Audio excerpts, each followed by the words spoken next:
بسم اللہ الرحمن الرحیم۔ السلام علیکم۔ بارش برستے وقت کی دعا۔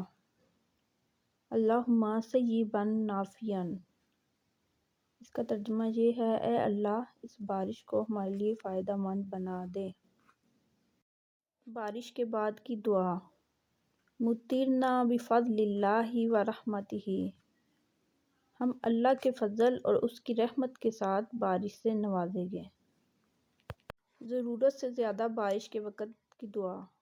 اللہم حوالینہ ولا علینا، اللہم علی الاکام والجبال والاجام والزراب والاودیات ومنابت الشجر۔ اے اللہ ہمارے ارد گرد بارش برسا اور ہم پر نہ برسا۔ اے اللہ ٹیلوں، پہاڑوں، جنگلات، اونچے میدانوں، وادیوں اور درختوں کی جڑوں میں بارش برسا۔ یہ صحیح بخاری کی حدیث ہے۔ اللہ پاک ہمیں ان دعاؤں کو سیکھنے کی اور ان کو بارش کے دوران پڑھنے کی توفیق عطا فرمائے۔ اچھی بات پھیلانا صدقہ جاریہ ہے، اس کو شیئر کریں۔